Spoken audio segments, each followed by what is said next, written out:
maareeyaha shirkadda adeega biyaha Boorama ee Shaabaya qaar kamida gudida boardka shirkadaasi ayaa ka hadlay biyo ballaarinta bariga Boorama oo in muddo ay ku hawlanayd shirkadda Shaba sidii ay isugu xidhi lahayd cilbiyooyadaasi ku yaala bariga magaalada Boorama isla markaasina u soo gaarsiin lahayd magaalada Boorama maareeyaha shirkadda Shaba Aadan Maxamuud Horri Curaagta iyo sidoo kale Cabdi Cabdilaahi oo kamida gudida boardkaasi oo ka hadlaya arrimahaasi ayaa waxa hadaladoodii kamid ahaa waxa weeyaan horta dhulka abaar saaran baa dhacday mana ahayn to aanan u diyaar garoobin diyaar baan u ahayn 4 bilood waan ku guda jiray laba ceel baan soo xidhiidhinaynay 9 kiiloomitir magaalada u jira 4 bilood baan ku jirnay dhismayaashooda iyo beeb dhigidooda iyo qodaalkooda ilaahay idankii madaxoodii biyihii magaalada waan soo gaarsiinay markaan waxaan leeyahay macaamiisha sidaas biyaha ogaada oo waxaan idinku bishaareynayaa bisha Ramadaan inaan idin soo gaarsiinay biyihii intoodii ugu horeysay oo nagu talagalnay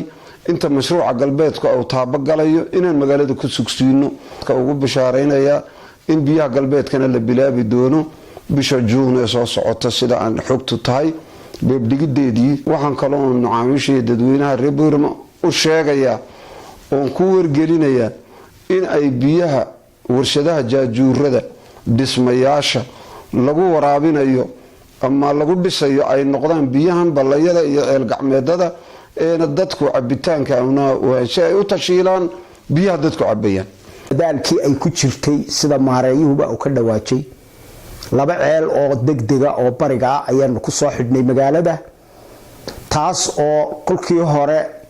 luqura biyaha ay ku cabaysay magaaladu oo ah main baydkii ugu weynaa ee 8 inch ahaa ee buurta faaraxyood ku shubayay uu baa cabin jiray magaalada lu kale ayaan ku soo daray oo 6 inch ah bayb weyn oo bariga magaalada ah oo bam weyn oo booster bam aan ku garaacayno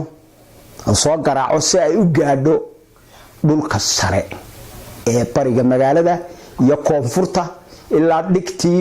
dhulkii ugu biya xumaa ayna biyuhu gaari jirin bay caawa insha Allah madaxooga gaareen hadda kadibna waxaan filaynaa isbaa iyo si ka fiican inay u gaaraan magaaladu ay ku gaadho biyaha galbeedka waa Cabsalaan Saaha telefishinka qaranka Jamhuuriyadda Soomaaliland magaalada Boorama.